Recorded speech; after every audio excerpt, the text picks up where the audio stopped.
Мы начинаем данную секционную работу. Наша секция называется «Восстание 16-го года. Люди, события и память».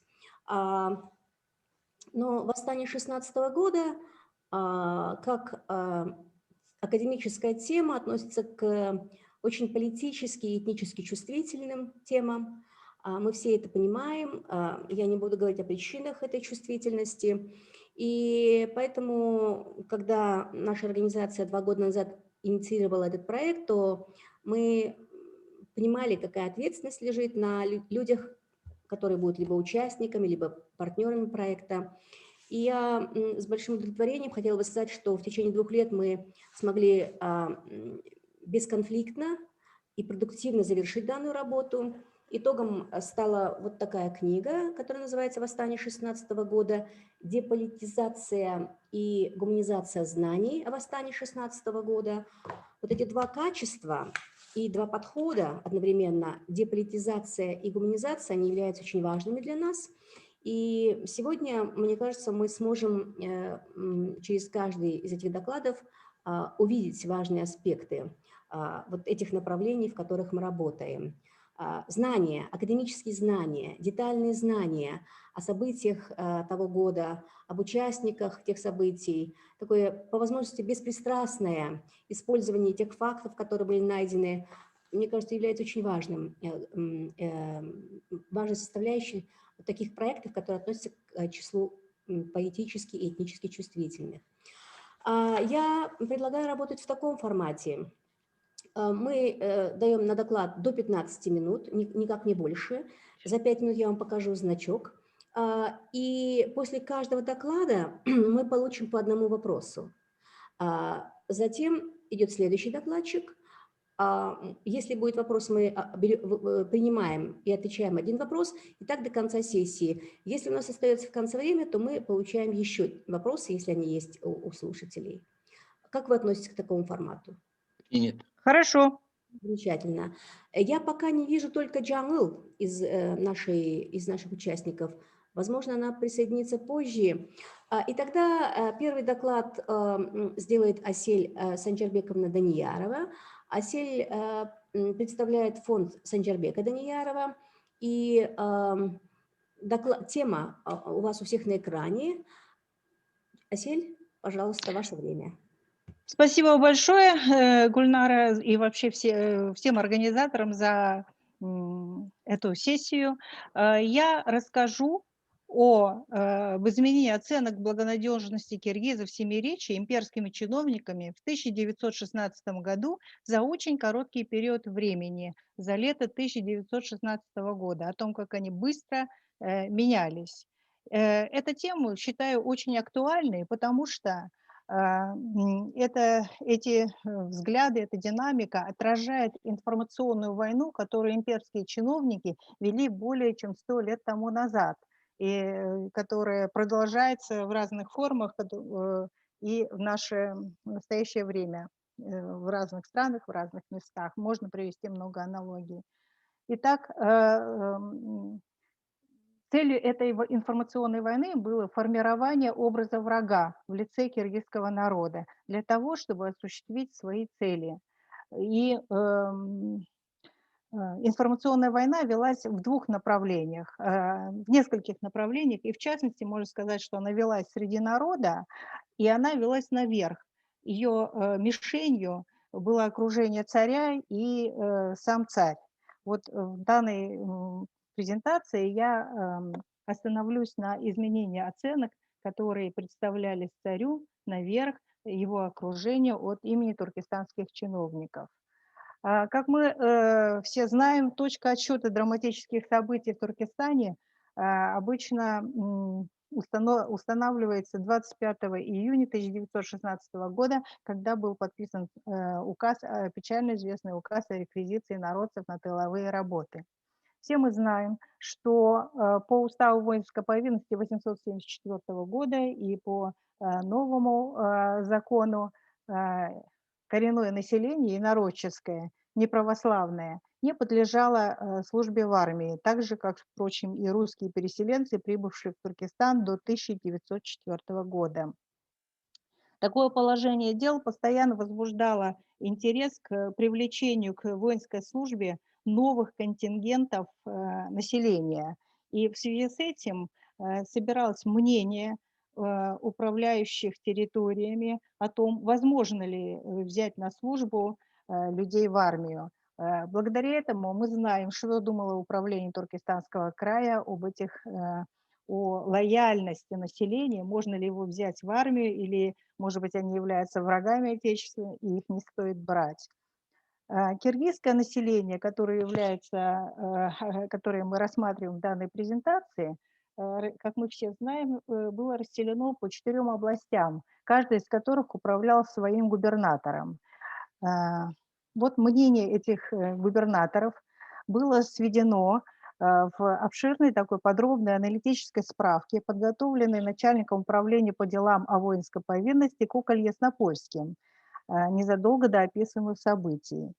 В этом документе подробно представляется мнение губернаторов по различным аспектам службы в армии и отношения инородческого населения к этому вопросу. Мы видим из этого документа, что все как один губернаторы Галкин, Лыкошин, Гиппиус и, наконец, Фальбаум совершенно четко и ясно выразили свое мнение, которое заключалось в том, что служба в армии является своевременной и не таит в себе никакой угрозы государственности, что не следует ожидать от инородцев, и в частности кочевого кыргызского населения, никаких действий против государства.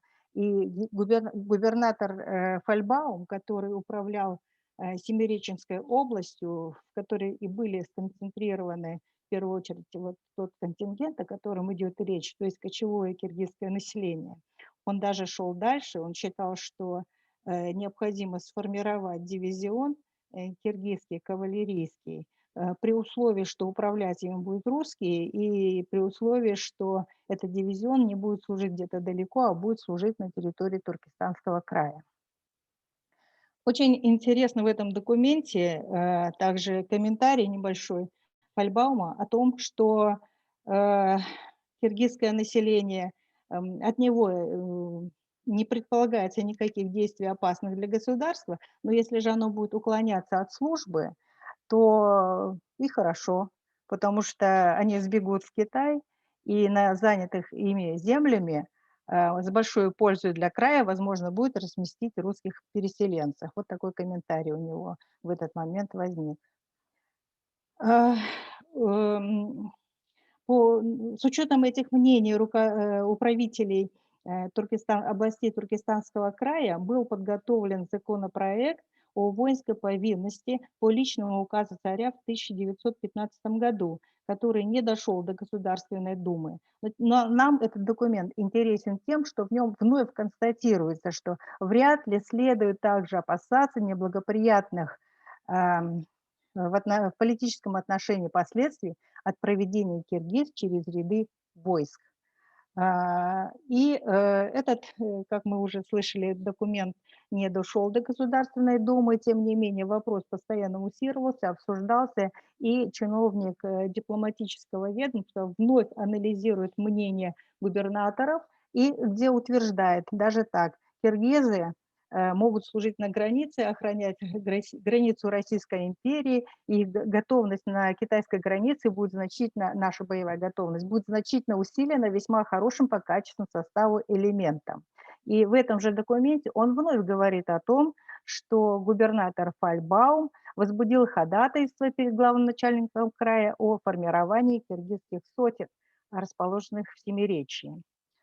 Подводя итог этому, можно сказать, что до царского указа о реквизиции единодушно все управляющие края, все руководители, или вернее военное руководство, все военное руководство областей Туркестана единодушно утверждало, что киргизские кочевники являются абсолютно лояльными, и губернатор Фальбаум даже предлагал сформировать из них войско, вернее, дивизион, все остальные губернаторы под руководством временно исполняющего обязанности Ерофеева вторили ему в том, что Киргизия является лояльным по отношению к государству контингентом. На таком фоне появился этот указ.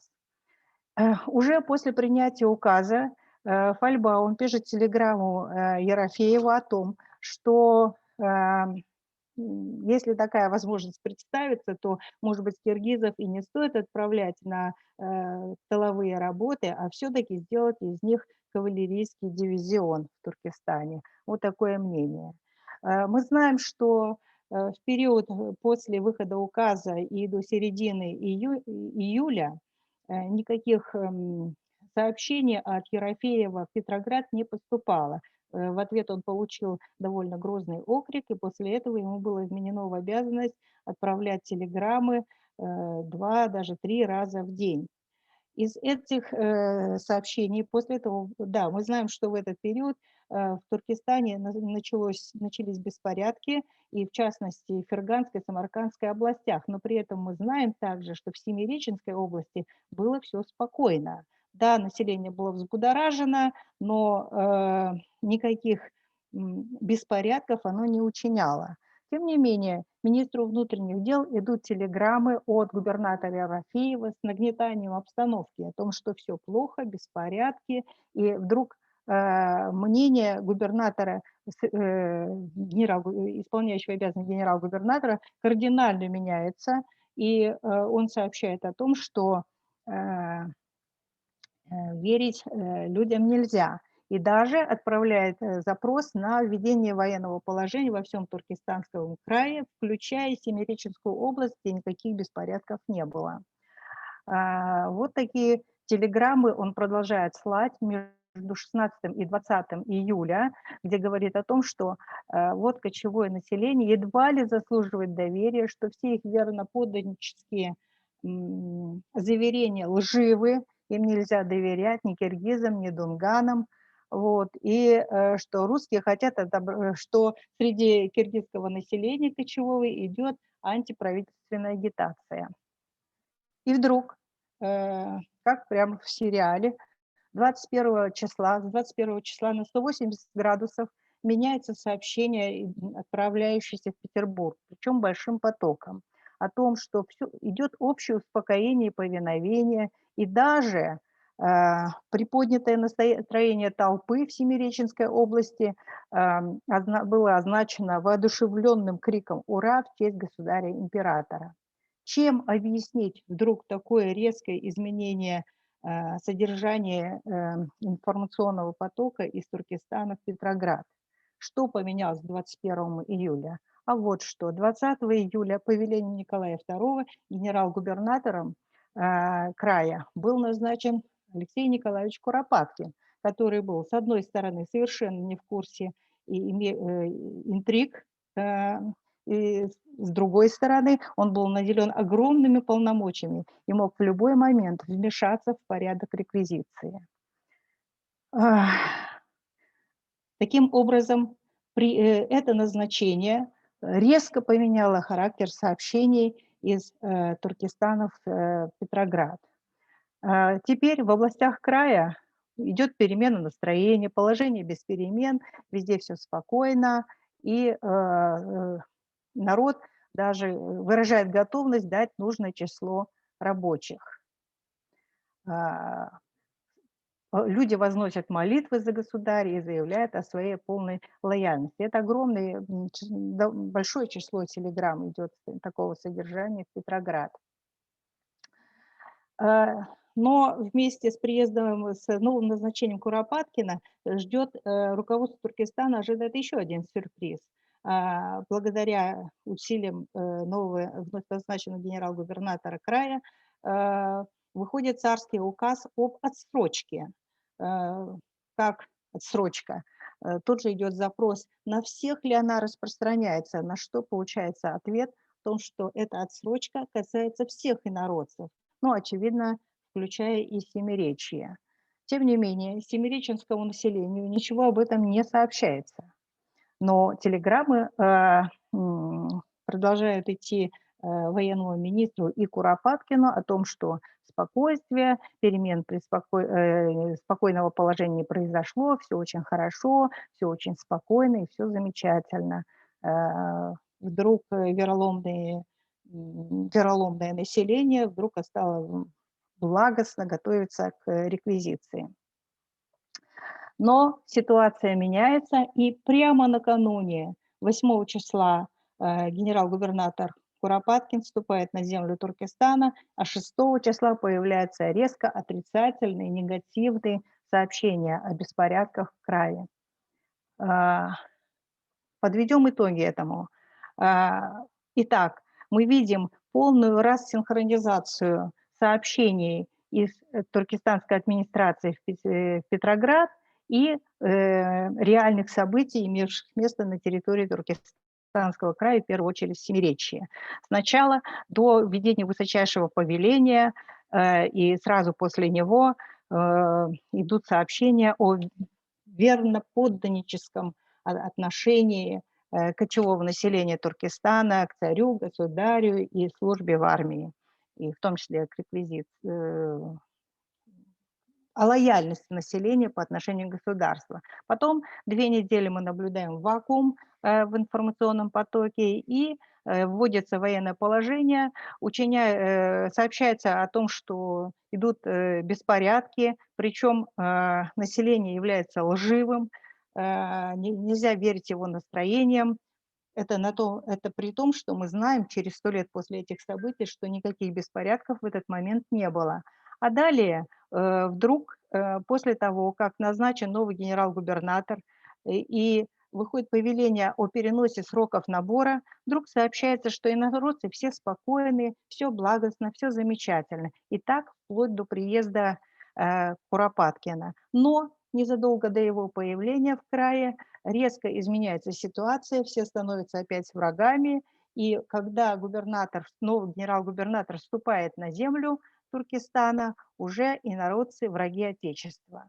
Далее идет большой поток информационных сообщений, которые уже мы оставим за рамками данной презентации, а скажем, что реально уже беспорядки действительно начались в Семиречье, и поток информации идет о том, что кочевое население является врагом Отечества. Итак, в заключение скажем, что сведения, подаваемые Семиреченской и туркестанской администрацией наверх, которые в течение столетия служили одним из основных источников для исследования событий в Семиречье и в Туркестане, формировались таким образом, чтобы преувеличить протестные проявления в инородческой среде, скрыть беспокойство в переселенческой среде и не допустить, самое главное, управленческих решений, направленных на успокоение населения. Они искажали реальное положение дел в области, являлись дезинформацией, направленной на создание образа врага в лице киргизов, для того, чтобы оправдать жесткие действия, жесткие, это мягко сказано, действия администрации. И потому они не могут быть напрямую использованы для описания событий в Семиречье без поверки другими сведениями. Большое спасибо. Спасибо большое. Вы практически тютелька в тютельку уложились. Спасибо вам за это. Вот замечательно, есть вопросы, возможность задавать вопросы, комментарии по адресу, который указала Асель, но сейчас мы можем один вопрос принять, если такие вопросы есть. Пожалуйста. Их могут задавать как участники данной секции, так и люди, которые слушают. Не остановить демонстрацию, да? Да, я думаю, да, надо готовить Владимира Ильича уже, время... Ну вот я думаю, что я пока вопросов в чате не вижу.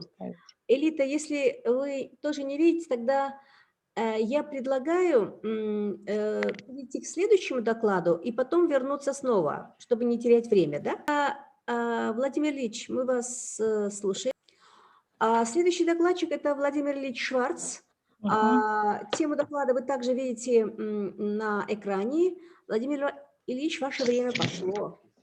Значит, мой доклад является логическим продолжением того, что только что рассказала Асель Санжирбековна. Она говорила о информационной войне, такой, скажем, чисто информационной. Мой доклад продолжает это тоже информационная война и основана тоже на переписке, но касается уже вполне конкретных вещей. Она касается создания войск, которые потом стали карателями. Поэтому по традиции, поскольку мы все наши доклады, работы называем хроника, это называется подзаголовок «Хроника мобилизации карателей». Мы знаем, что о вот таком подходе первым сказал Григорий Бройда еще в 16 году и опубликовал свое мнение в 26 году. И сразу это мнение Бройда было оспорено. Люди считали, историки, что он не совсем правильно описывает ситуацию.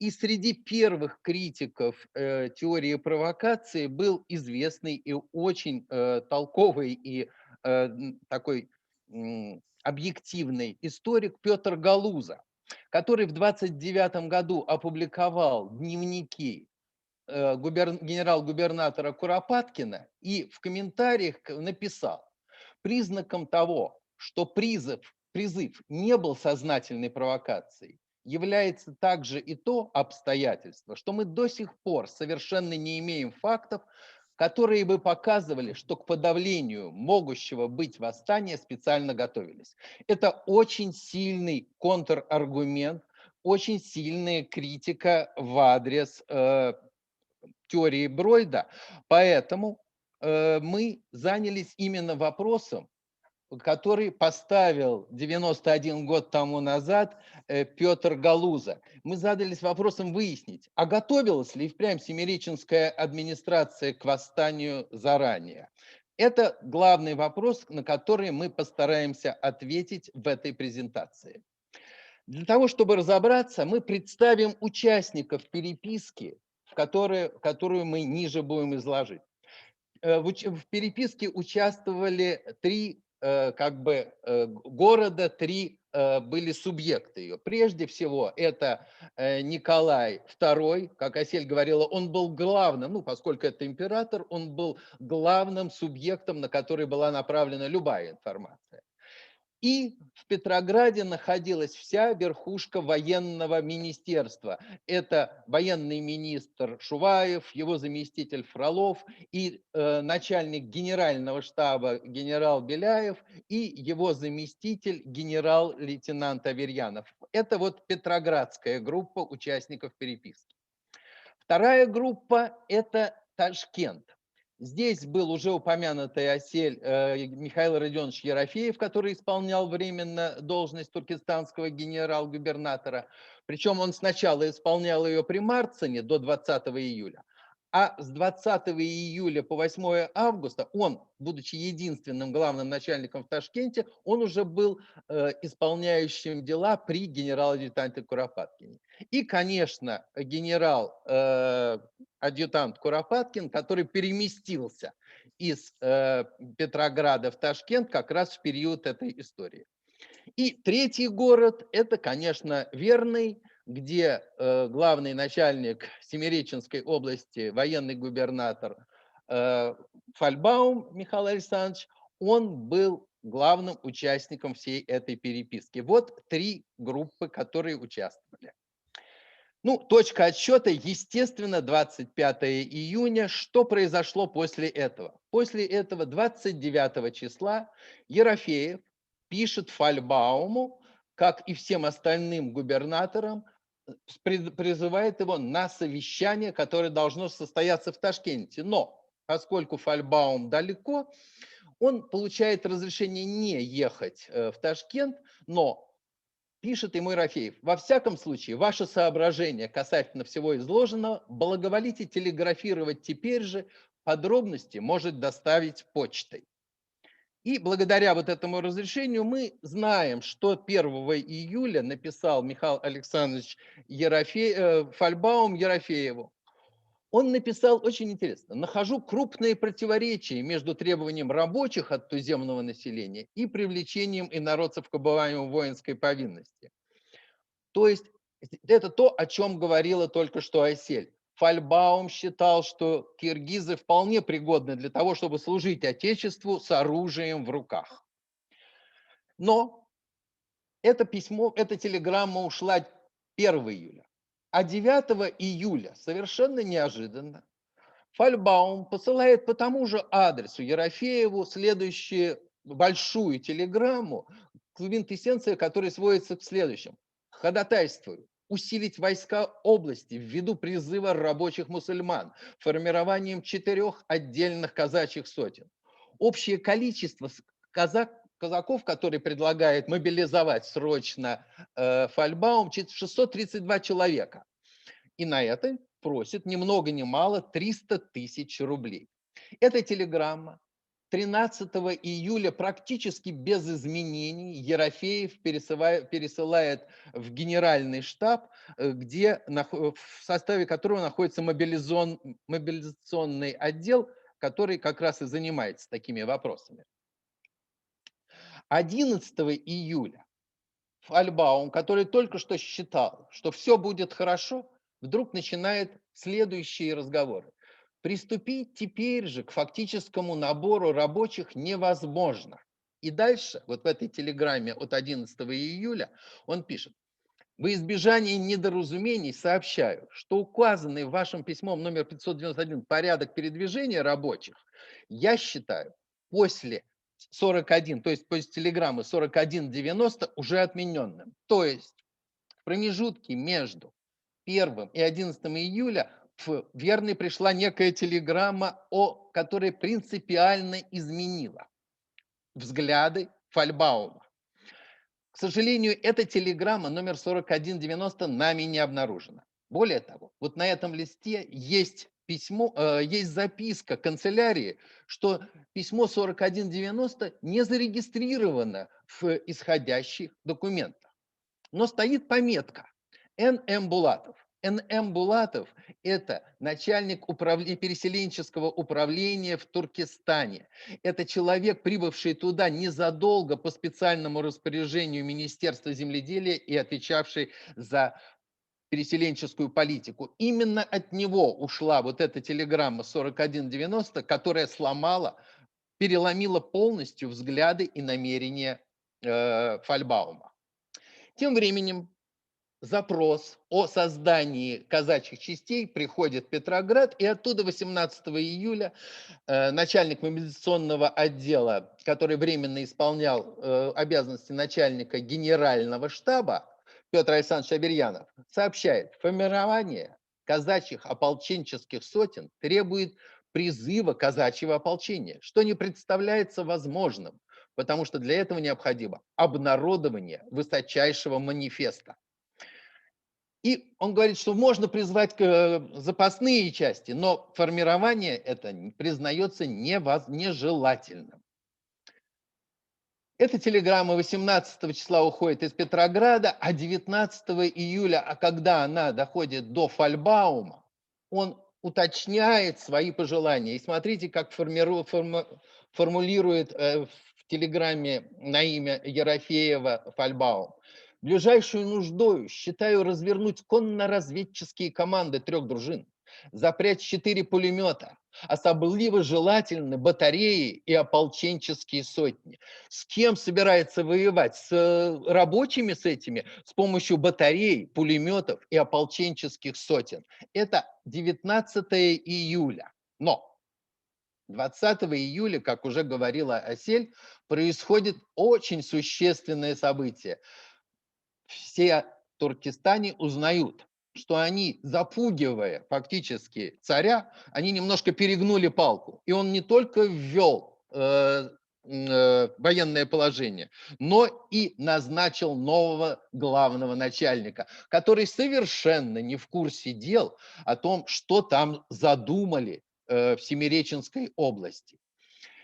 Приезд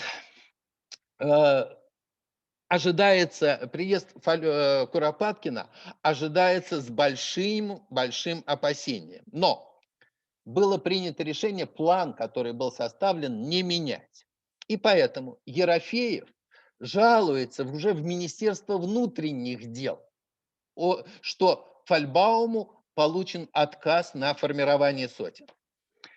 На этом основании Петр Александрович Фролов, который в это время замещает министра, дает указание Беляеву дать объяснение, почему он отказал. И Беляев, начальник генерального штаба, пишет докладную 27 июля. Генералу Ерофееву было отвечено, что созыв казачьего ополчения по доложенным причинам нежелателен. То есть верховная власть в лице генерального штаба против. Тогда на этом основании Фролов, который, как мы знаем, в общем-то, об этом есть сведения, что он выполнял в военном министерстве солидарную роль с Министерством внутренних дел, он говорит, нет, ну все-таки напишите, что мы разрешаем формирование особых сотен, то есть не ополченческих, а особых. И Беляев 29 июля посылает такое сообщение в Ташкент. Здесь надо отметить, что Куропаткин уже назначен, но вся эта переписка идет, минуя его, как будто его нет. Получив 29 июля телеграмму, что разрешено только создавать особые сотни, Фальбаум опять настаивает на создании ополчения. И тем же самым путем 1 августа уходит телеграмма от Фальбаума на имя Ерофеева. Крайне нужно 1 сотню Лепсинск, 1 Копол, Джаркент, 1 Пешпек. Закрыть границы, держать наготове на случай отказа туземцев спуститься с гор. Закрыть границы. Да? И как произошло с телеграммой номер 110, первой о формировании, Ерофеев, не меняя ни слова, пересылает ее в генеральный штаб, вот это требование. Это происходит 2 августа. Как мы знаем, до 2 августа никаких оснований для беспокойства не было. Более того, сам Ерофеев посылал в эти дни совершенно, что в Семиречье все спокойно, но при этом крайне нужно. Как только наступает 9 августа и Куропаткин прибывает в Ташкент, как говорил Асель, опять на него тут же обрушивается информация о бунте. Он сходит на перрон и узнает, что взбунтовалась Киргизия. Но на следующий день, 11 августа, он получает от Беляева подтверждение. Формирование ополченческих казачьих сотен, помимо 3 особых, является нежелательным по причинам, изложенным телеграммой ранее. Это довольно такой жесткий. Ребята, мы вам сказали, что вы там еще спрашиваете. Несмотря на это, 13 августа Фальбаум сообщает Куропаткину. И вот эту вот телеграмму, которую прислал Беляев, 11 ее передали Фальбауму. Телеграммой номер 6177. И Фальбаум сообщает, телеграмма окружного штаба запоздала. 5 сотен негласно собраны уже 7 августа. Я давно просил штаб о командировании прапорщиков, не хватает офицеров. То есть фактически Фальбаум говорит, да наплевал я на все эти запреты из Петрограда, их мнение.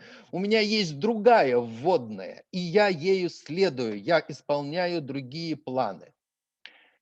И Куропаткин, пока что еще прислушиваясь к Фальбауму, он своей волей принимает решение одобрить уже 14 августа, поскольку параллельно уже идут реальные события в Киргизстане, Куропаткин берет на себя то, что отказывал генеральный штаб. Он обращается напрямую к Николаю II, и 23 августа появляется распоряжение царя, которое опубликовано в Семиречье 20 сентября. Мы помним, что 20 сентября все уже закончилось. В связи с этим выводы. Вывод первый, который мы сделали. Подготовка воинского контингента в Семиреченской области началась задолго до каких-либо беспорядков среди кочевого населения. Губернатор Фальбаум инициировал формирование казачьих сотен после получения телеграммы Булатова. Это первый вывод. И второй вывод. Контраргумент Петра Галуза против теории Бройда о том, что администрация не готовилась, следует считать несостоятельным. Просто у него, как и, впрочем, и у Бройда, не было информации о том, что происходило на самом верхнем уровне военного управления Россией. Сейчас, когда вот эти документы, которые вам представила, еще десяток, которые не вошли, разлетелись по 4 государствам и 5 архивам, вот когда мы их сложили, эту мозаику, мы видим, что да, формирование шло, несмотря на все разговоры. Спасибо за внимание. И прошу прощения за 40 секунд. Большое спасибо, Владимир Ильич. Вы уложились и сохранили свои обязательства докладчика по времени. Мы можем выслушать один вопрос и ответить на него. Но вот я смотрю на вопросы и ответы, я тоже пока здесь не вижу. Возможно, кто-то из участников хотел бы, из тех, кто участвует в данной сессии, хотел бы задать вопросы. Это возможно. Ага. Если мы по-прежнему хотим продолжить слушание докладов, тогда следующим нашим докладчиком является Джемиля Маджнун. Джемиля представляет Национальную академию наук, и тема вашего доклада – место и роль провокации в восстании 16 года в Семиречье. Значит, место и роль провокации в восстании 16 года в Семиречье. Ко времени Первой мировой войны в результате мирной жизни и быстрого развития капитализма в Семиреченской области наблюдался существенный рост экономики за счет развития земледелия, скотоводства, производства и торговли. Как следствие, отмечалось повышение благосостояния части оседлого и полуоседлого населения. К 1916 году численность скота только в Семиреченской области достигла более 8 миллионов голов. Развивалась торговля, в том числе международная ярмарка в Каркаре. Был произведен многомиллионный урожай опиума, который стал играть роль твердой валюты. Следующее. Несмотря на постоянные земельные притеснения, огромные площади земли и источники воды по-прежнему находились в собственности коренного населения. Война усилила кризис власти, назревавшей в Российской империи с начала 1900-х годов. На смену сторонникам осторожного мирного освоения ее колониальных окраин пришли приверженцы жестких методов вытеснения коренных народностей с территории с благоприятными природно-климатическими условиями. Это нашло отражение в изменении кадрового состава имперской администрации в колониальном Туркестане и в Семиречье в частности. Кровавые события 16 года в 3 уездах Семиречья явились прямым следствием деятельности областной колониальной и уездной администрации. В первых числах июля, когда в области еще спокойно сидели, ожидая ответа правительства на свои просьбы об отсрочке призыва и не помышляя противодействия властям, Семиреченский военный губернатор Фальвам разослал секретные приказы уездным начальникам с приказом сформировать вооруженные конные команды из казаков и добровольцев для поддержания порядка в случае неприязненных действий туземцев. К 14 июля в пределах еще мирной Семиреченской области уже расположились следующие части: Верном дружинное ополчение, Семиреченская запасная сотня и местная команда, Пешпеки караульная команда и местная команда, Джаркенте дружина ополченцев и сборная Семиреченская сотня. То же самое было на Рынге и Бахтах. В область до мятежа было подтянуто 3736 штыков и в казачьих сотнях не более 500 штыков. По оценке администрации, всякие беспорядки в уездах прекращались сразу же после прибытия военных. Интересно, что ни одно дополнительное воинское подразделение не было сформировано в самом богатом Пржевальском уезде, где позже развернутся самые кровавые события. Воинские подразделения с введением военного положения в Туркестане и приданием карательной функции еще до начала восстания стали мощным детонатором, провоцирующим коренное население к мятежу. Не только военные, жандармы, казаки, добровольные дружины, но даже простые крестьяне воспринимали введение военного положения в Туркестане как разрешение на открытый грабеж, притеснение, убийство, как войну против коренного населения. Уже 10 июля в военные части было разослано распоряжение командования, гласившее: ввиду случаев употребления огнестрельного оружия против безоружных масс туземцев, предлагаю разъяснить войскам, что оружием нужно пользоваться в высшей степени осмотрительно и только при явно враждебных выступлениях.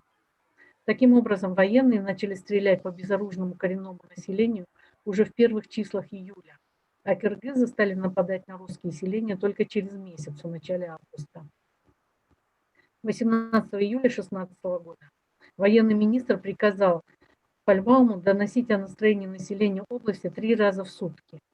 Со всех концов Семиречья Фольбаум получает сообщения с места о тревожном настроении населения, массовых откачевках в Китай и подготовке молодежи к мятежу.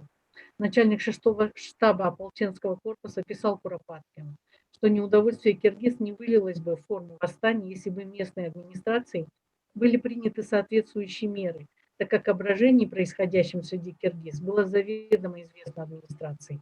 Начальник Вернинского охранного отделения ротмистр Железняков еще за месяц до начала восстания наносил о брожении киргиз Петроград и об этом докладывал губернатору.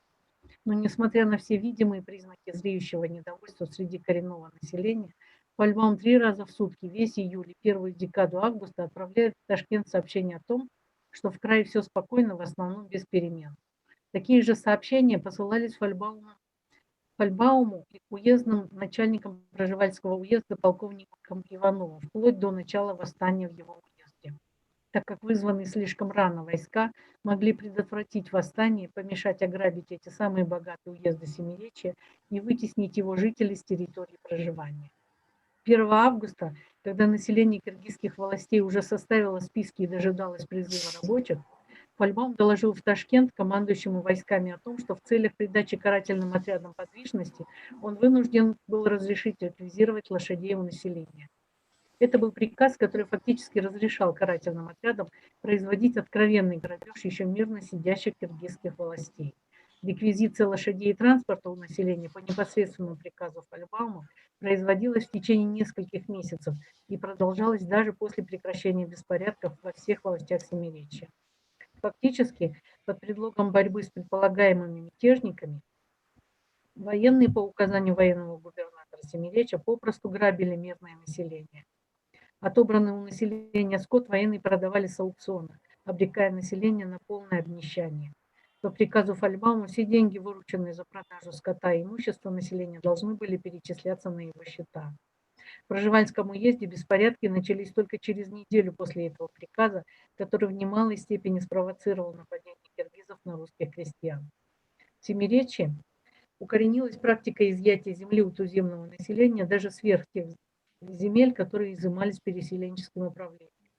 Так, в 1915 году Фольбаум изъял у 3500 семейств казахского оседлого населения их земли для пополнения соседнего надела казаков, а также ходатайствовал перед министром земледелия, вот о чем Володя говорил, о дополнительном увеличении земельных наделов Семиреченского казачьего войска.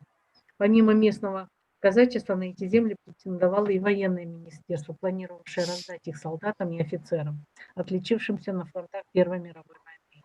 Естественно, законным путем и мирным способом конфисковать сотни тысяч и даже миллионы десятин земли у сотен тысяч туземцев и части русского крестьянства Семиречья, исправно платящих налоги и вносящих посильный вклад в обеспечение продовольствием и скотом воюющей армии, не представлялось возможным.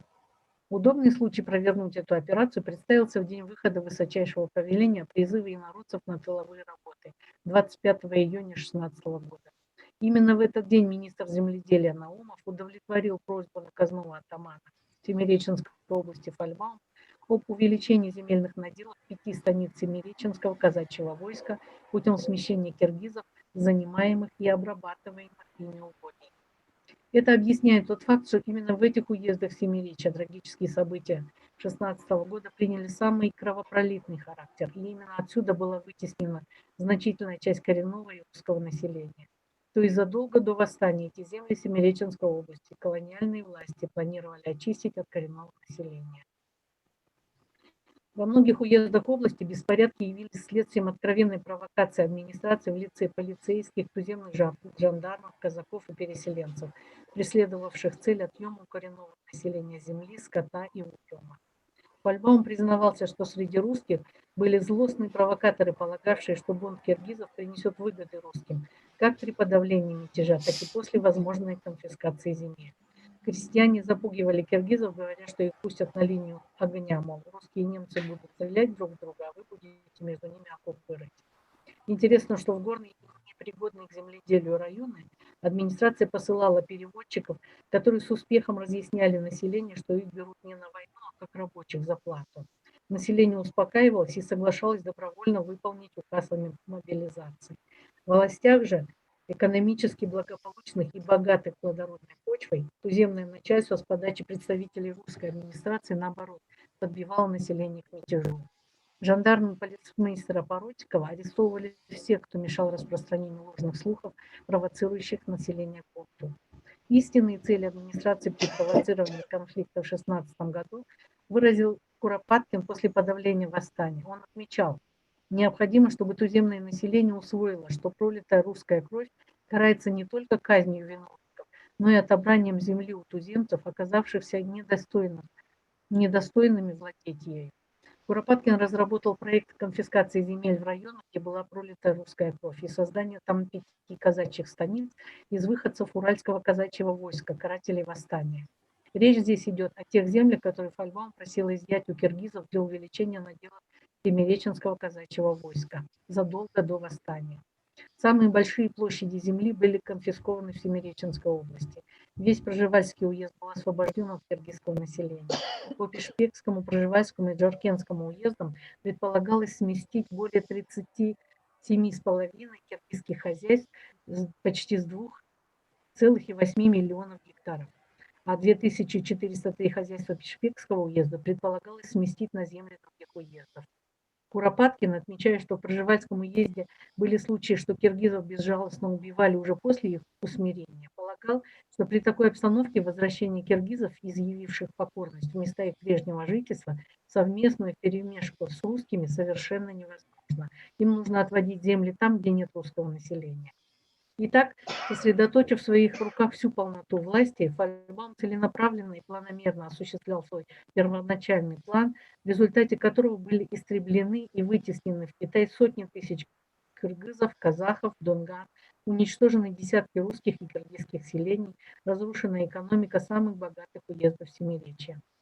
Заведующий разыскным пунктом в Верном и Семиреченской области ротмистр Железняков, расследуя причины восстания, считал одной из главных провокационную деятельность административно-полицейского аппарата. Восстание 16 года, ставшее трагедией как для народов Семиречья, так и для русского крестьянства, было спровоцировано высшим руководством имперской администрации с целью грабежа, отъема земли и сокрытия своей преступной деятельности, недовольство которой вызывало массовые протесты населения. Спасибо. Я закончила.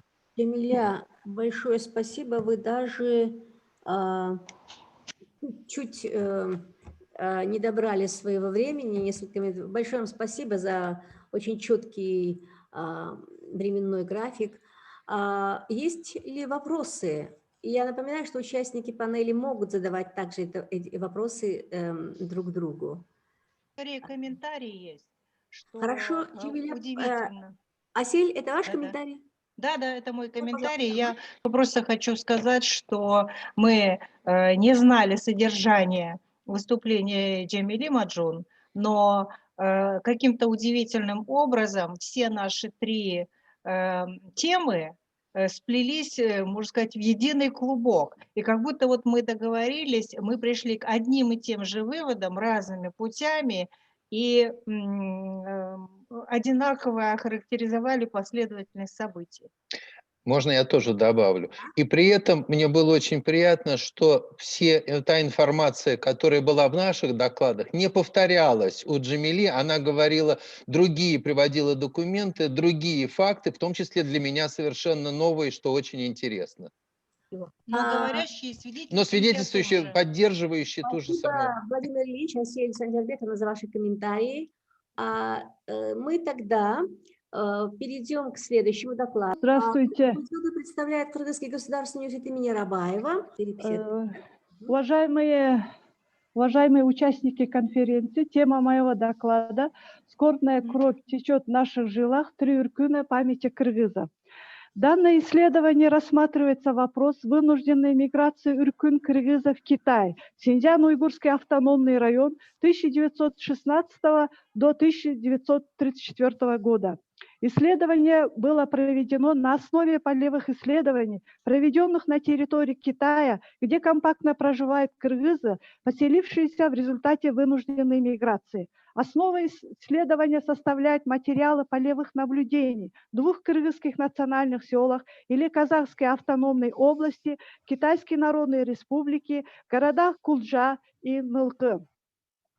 С уркунами связано очень много вопросов, поэтому возникают следующие вопросы. Почему 3 уркуна, когда в Кыргызстане известно нам только одного уркуна? Как работает травматическая память об уркунах? Как временная дистанция влияет на процесс формирования памяти о восстании? Поколенческая память кыргыза-беженцев уркун делится на великий, средний и малый уркун. Данное деление вынужденной миграции на 3 этапа памяти китайских кыргызов сохранилось до сих пор, и нарративы показывают тесную связь между 3 уркунами. В них отражена память целого поколения, связь с колонизацией имперской политики, Первая мировая война, установление советского государства, раскулачивание, репрессий, насилие, трагедия и память вынужденной миграции. Естественно, живых свидетелей тех страшных дней ныне почти не осталось, но до сих пор в памяти кыргызов, проживающих в Китае, сохранено очень много воспоминаний о 3 уркунах. В интервью, записанной у Асанакун Муканулу, Великий уркун произошел во время Российской империи. Это значит восстание 16 года. Кыргызы называли это мунтом. Остальные уркуны произошли в советское время. Память о Великом уркуне можно выделить 3 основных травматических воспоминаний. Это первое – род Гөлдүк, как замещение утраченного места обитания. Если рассмотреть содержание родословных нарративов, то создается впечатление – это историческое прошлое. Все нарративы, записанные в Вели, начинаются со слов «Я из рода Гөлдүк». Таким образом, кыргызы-беженцы хранят сведения о родовой принадлежности по месту происхождения. Сообщество Гөлдүк показывает, как место травмы и исхода превращается в форму социальной организации род. Утрата места Иссык-Куль компенсируется формированием рода. Род Гөлдүк становится замещением утраченного места жизнедеятельности. После утраты места обитания памяти сообщество возникает состояние напряженного ожидания, когда-нибудь увидит утраченное место. Второе, самое основное травматическое воспоминание – это утрата семьи, разлука с родителями. Джунус Чумадыл, потомок великого уркуна, живет в городе Кулджа. С 1959 года он стал собирать устные истории среди кыргызов-беженцев, которые были проданы во время великого уркуна. Приведем один из его нарративов. В долинах Или существует местность Маралташи. В Маралташи существовал рынок, где кыргызы-беженцы продавали своих детей. И эти дети называли себя «Мы из Маралташи». А нарративы о продаже своих дочерей встречаются часто. На такой отчаянный шаг кыргызы-беженцы были вынуждены по 2 причинам. Во-первых, родители надеялись, что обязательно вернутся позже и заберут своих детей. Во-вторых, продавая своих детей-подростков, беженцы надеялись, что таким образом они смогут спасти жизнь своих детей. Кыргызы-беженцы отсеивают в своей памяти продажу своих сыновей. В памяти народа нарративы о продаже своих сыновей встречаются редко. Почему кыргызы продавали именно своих дочерей, а не сыновей? Потому что родители думали, во-первых, сохранить свой род, а во-вторых, девочкам свойственна более быстрая психологическая адаптация, часто выражающая в так называемом женском приспособленчестве, особом способе установления связей и чувственно-эмоциональных контактов. Другая важнейшая составляющая воспоминаний кыргызов-беженцев, проживающих в Китае, Это память о принятии другого склада жизни, нравов и традиций, потеря своей культуры, но сохранение памяти о ней и идентификацию себя кыргызами. В городе Нылкы проживает примерно тысячи человек, кыргызов. До Великого Үркүна в этой местности не обитали кыргызы. Они считают, что мы потомки Великого Үркүна, и говорят они на казахском языке. При этом тема Үркүна сливается с темой утраты своей идентичности, процесса миграции. Исход оказывается постепенно уходом и утратой не только места и родного языка. Это характерно для иммиграции в целом, установка на то, что мы потеряли родину, но мы сохранили в себе. Средний Үркүн упоминается в основном о вынужденной миграции белогвардейцев, кулаков и крупных байманапов. В этот раз в Китай вместе уходили кыргызы и русские, противники советской власти. Эта миграционная волна памяти кыргызов в Китае называется бунт Бондарева, то есть кыргызы их называют Мунт Мөндюрова. Следующий дайте. В основном национальный состав участников данного восстания составили представители славянской народности. Поэтому памяти беженцев кыргызов особого внимания Средний Үркүн не придавалось. Потомки беженцев кыргызов сохранены в основном в воспоминаниях о великом и малом, так как этнический состав представителей Великого и Малого Үркүна в основном были кыргызы. Тем не менее, сегодня сохранились среди потомков кыргызов-беженцев некоторые русские слова. Например, мунт – это бунт, семья, самовар. Что интересно, только потомки кыргызов-беженцев знают эти русские слова. Следующий дайте, следующие другие.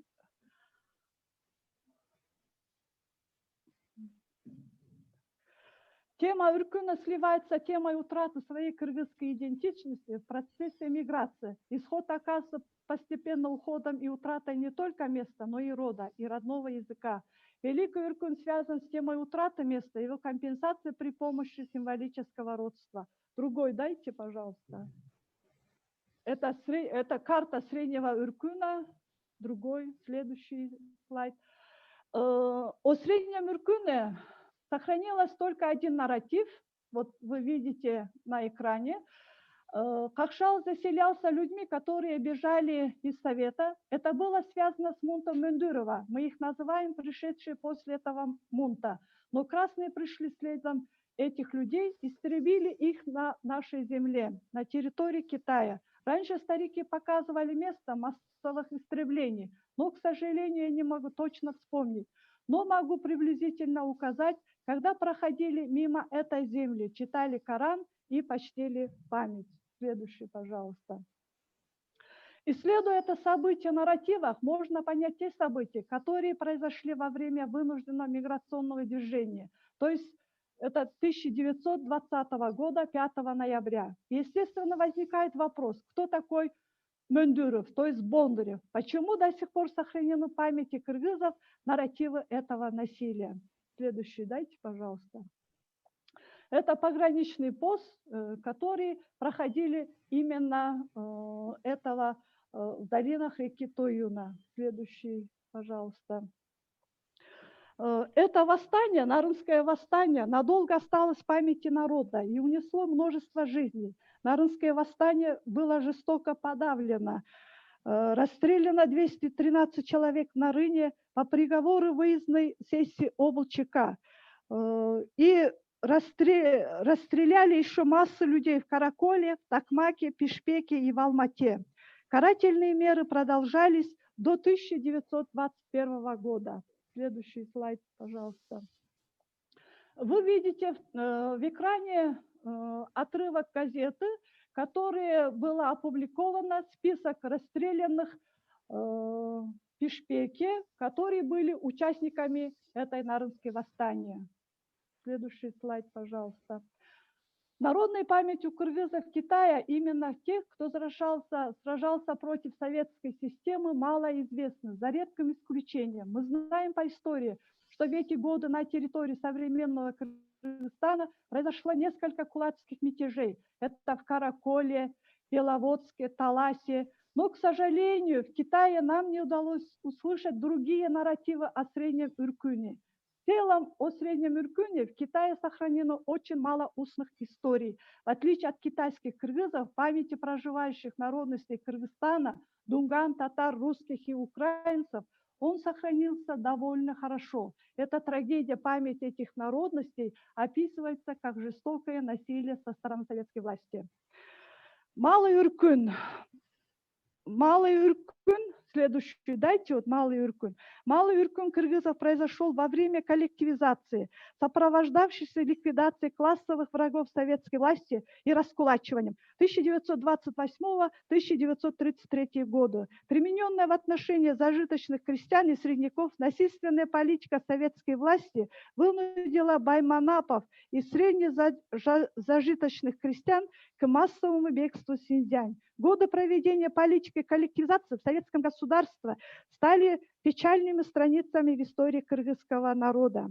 Годы коллективизации, недовольство населения Кыргызстана, жесткой политики коллективизации вылилось в вооруженное восстание.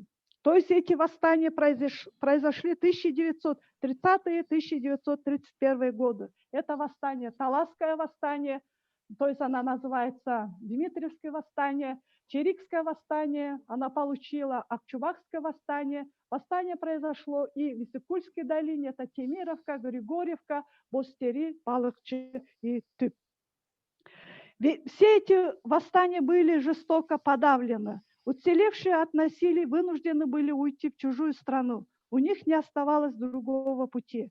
Другая важнейшая составляющая воспоминаний Малого Иркуна – это воспоминания свидетелей Великого и Малого Иркуна. Пример тому могут послужить судьба Мансура. Вы видите на экране, который был беженцем во время Великого и Малого Иркуна. То есть Мансур стал беженцем обеих Иркун.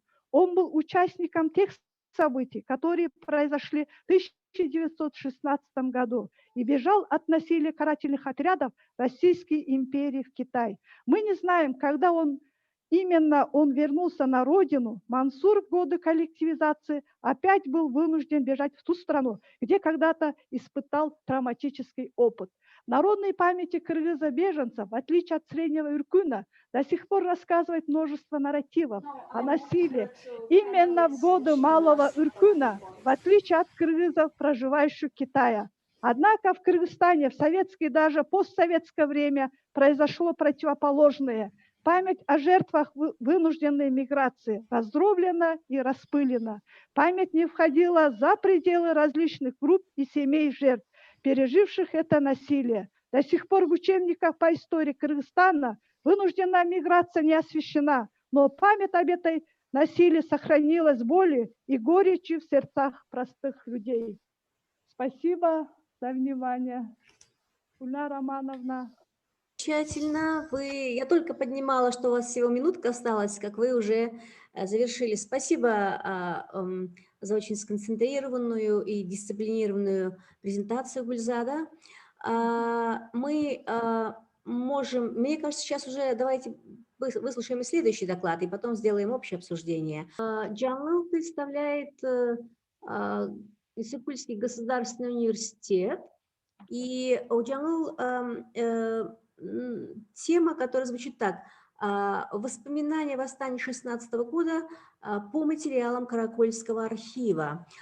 После завершения проекта, как и вы, Джангл продолжила работу и новый ракурс такой ввела.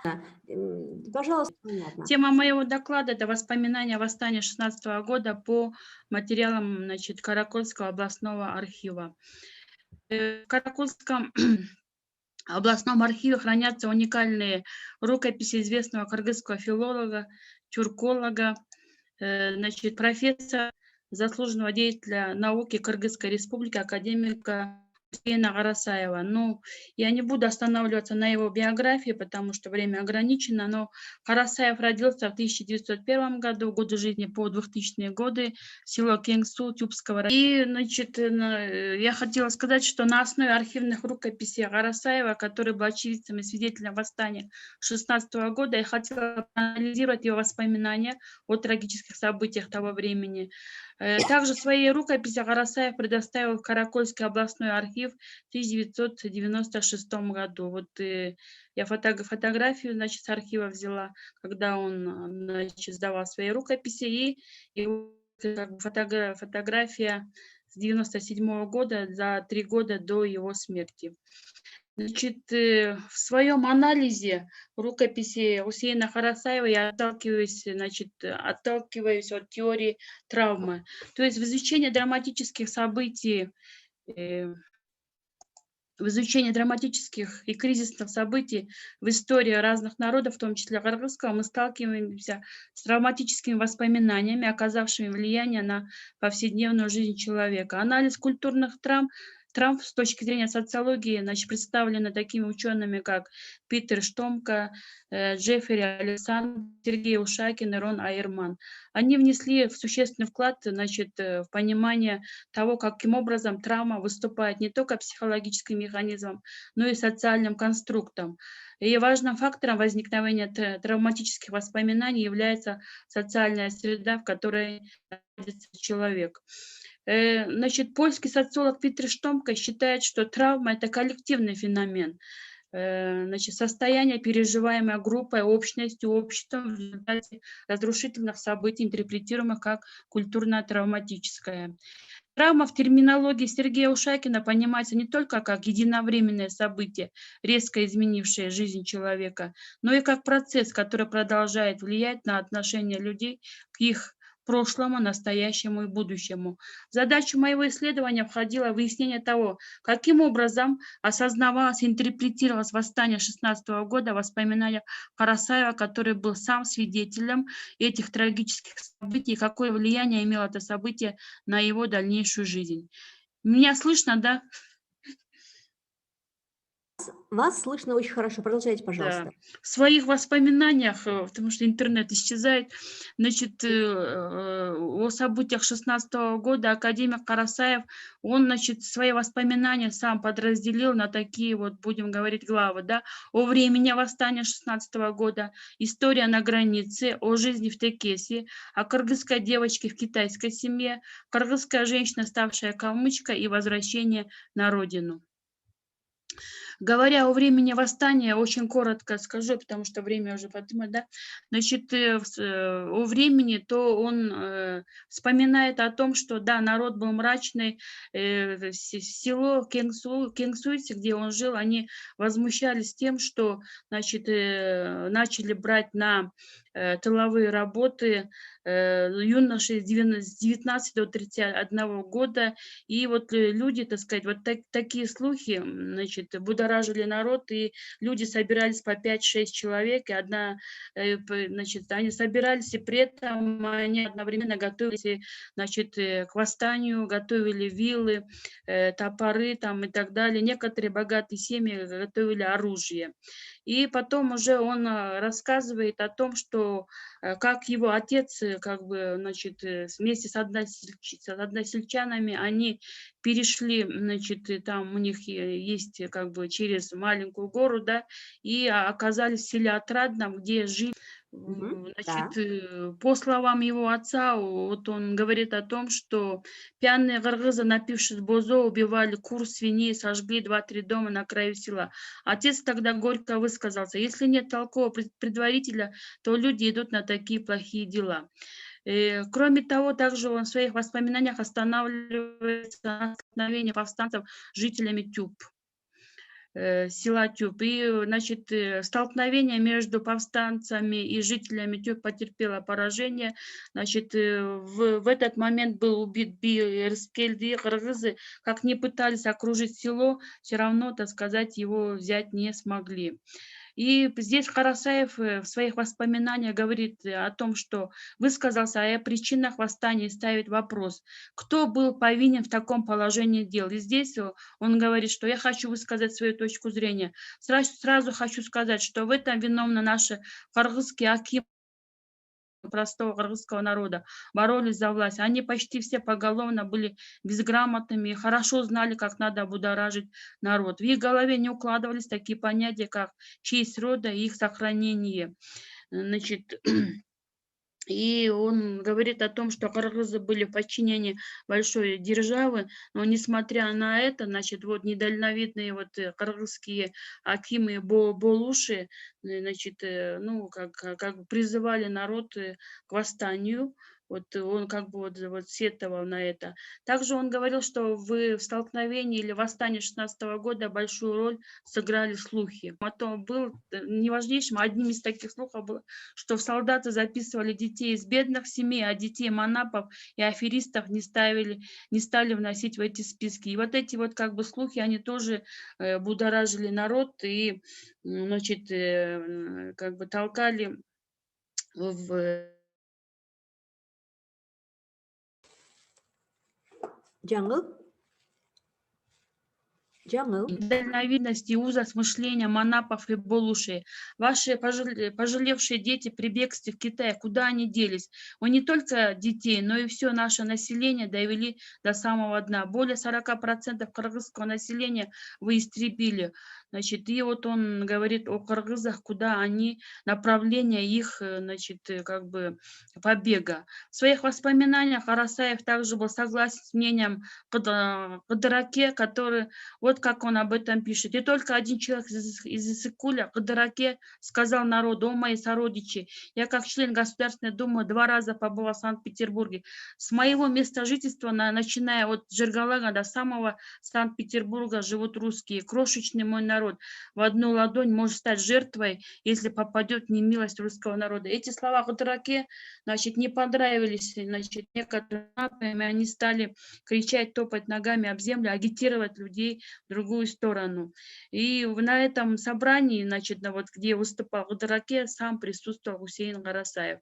Таким образом, значит, несмотря на упорную борьбу повстанцев и их решимость добиться освобождения от колониальной зависимости, восстание 16 года потерпело поражение. И тут, значит, Хусейн Карасаев переходит к тому, что, значит, население Иссыкуля и, значит, жители села Кенгсу направились в сторону, значит, Китая, значит, в сторону Китая, в Стекесь. Второе, как бы условно, так сказать, его, как бы название его, будем говорить, этого воспоминания, это история на границе.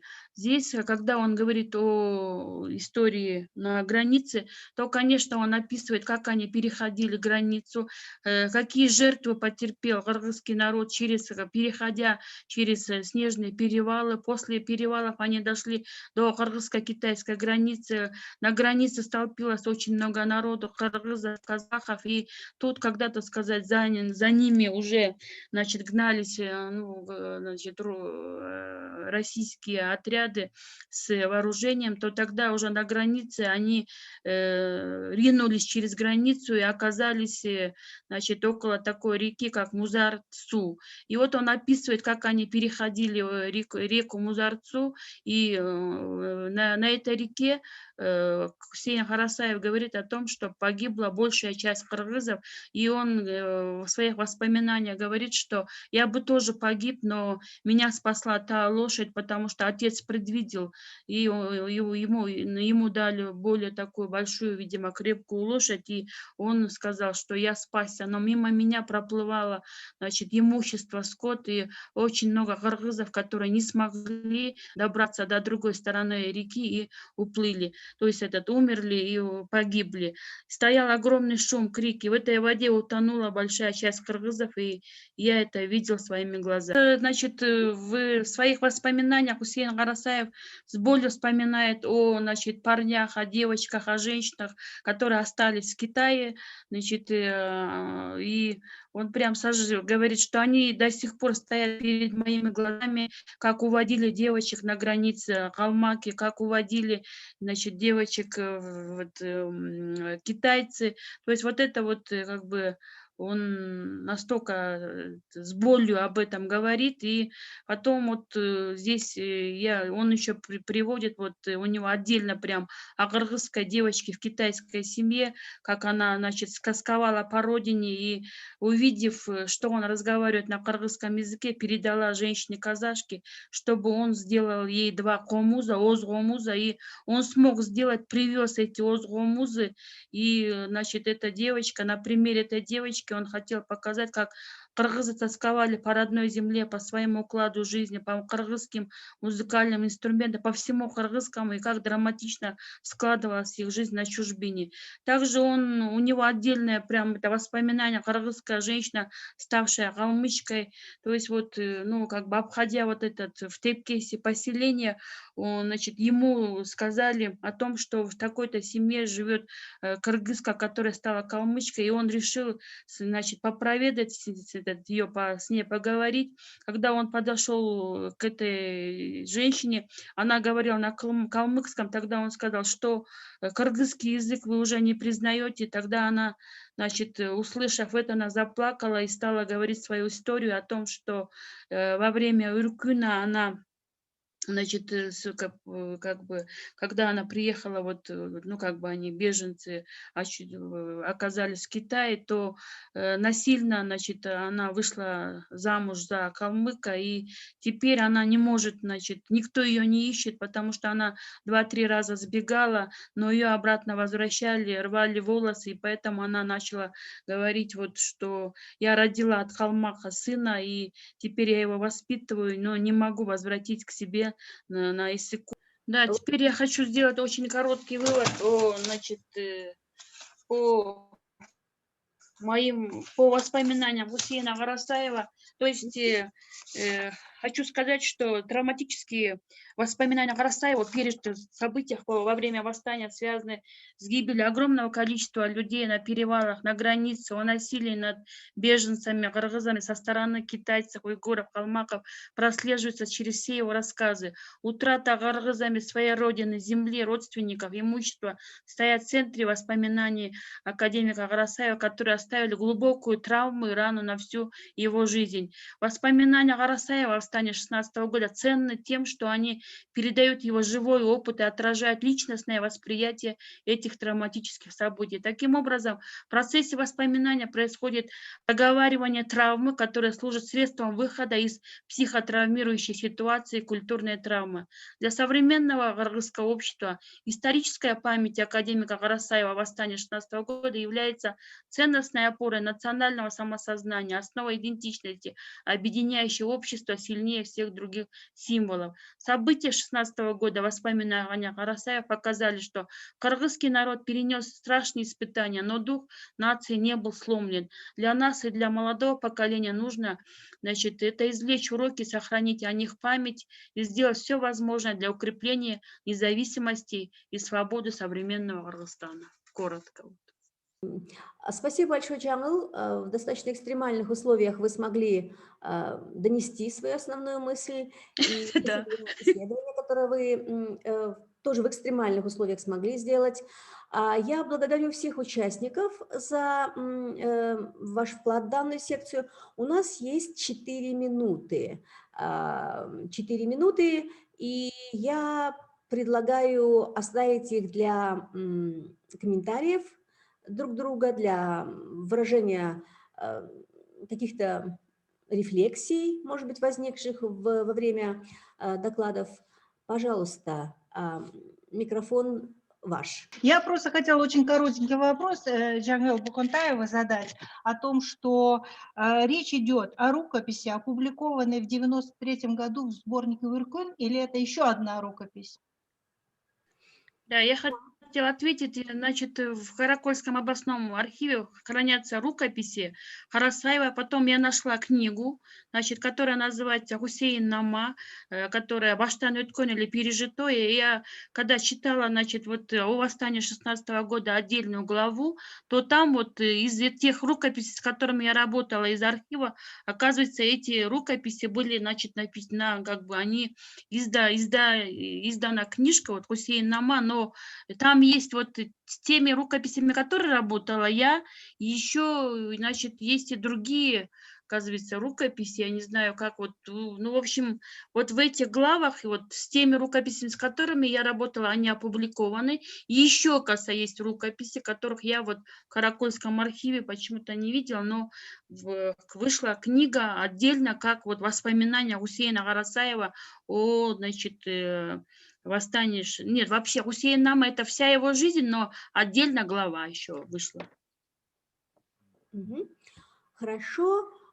Есть еще какие-то вопросы? Можно я... Одна минута. Ага. Ага. Значит, планируете ли издать вы вот то, что вы, то есть доработать вот эти все материалы Карасаева, которые найдены, и подготовить полные его вот эти воспоминания, которые касаются? Есть ли такие намерения или и возможности у Жанны? Да, здравствуйте, спасибо за вопрос. Я, значит, вот эту книгу, которую я даже сейчас могу ли я показать? Сейчас посмотрю, да. Вот смотрите, вот если я Мы не могу. видим. Вот она, книжка вышла, вот Хусейн Нама. Вот в этой книжке отдельно прям есть глава. Я удивилась, я вот нашла и архивные документы, и в этой главе прям написано «Он алтынчы жылдағы көтеріліс мезгілі», да.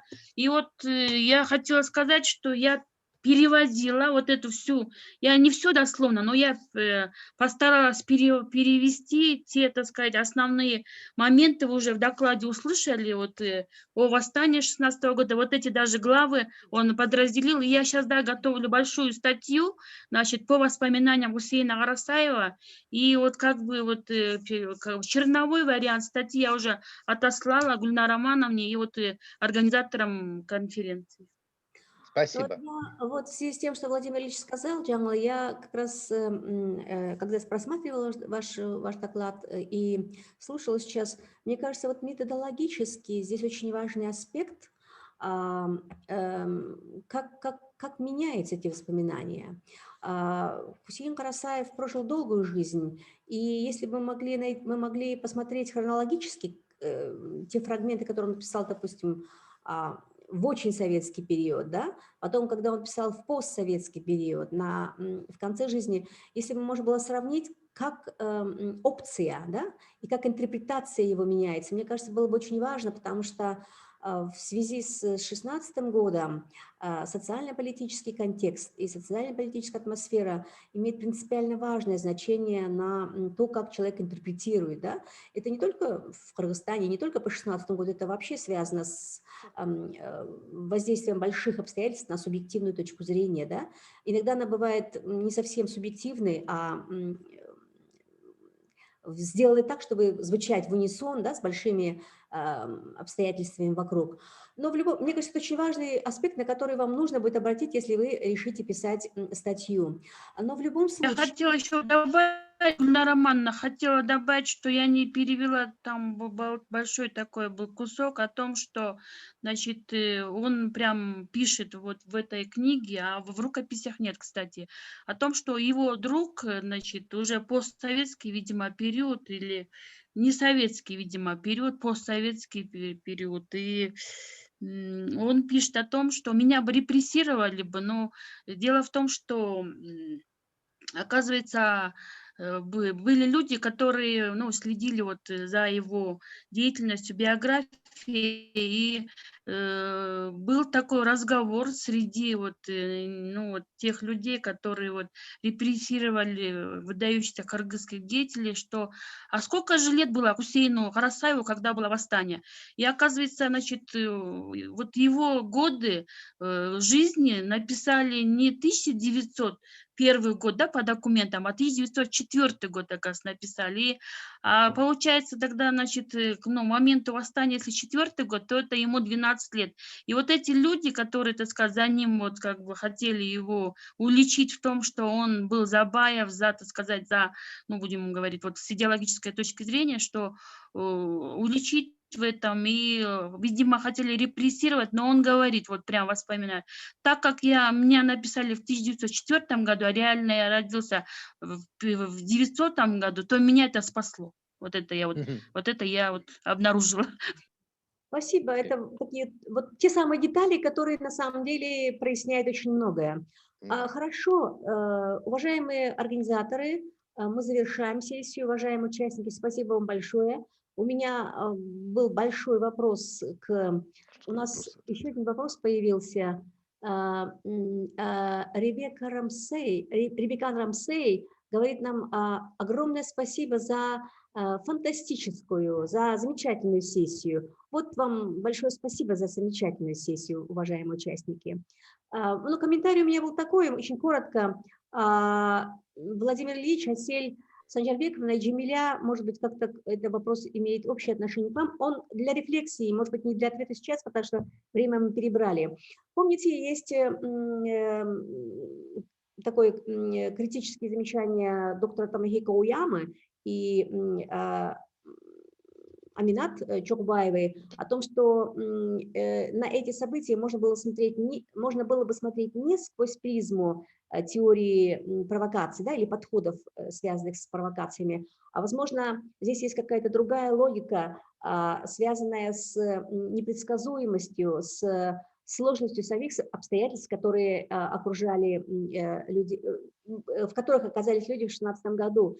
И у меня этот вопрос обостряется. Почему? Потому что мы живем сейчас с вами в фантастически интересное время, очень грустное, очень печальное, непредсказуемое, в Кыргызстане я имею в виду, но именно время, когда мы видим, какие назначения идут, какие решения принимаются, какие резкие повороты делаются то в одну, то в другую сторону.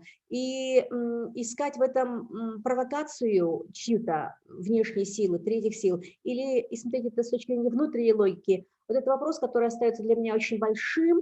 Мы сейчас его обсуждать не сможем, у нас нет времени, но вот я бы его хотела поставить на повестку дня и поблагодарить вас за замечательное продолжение работы. Да, вот человек говорит, что я не задавал вам вопрос, это большая благодарность.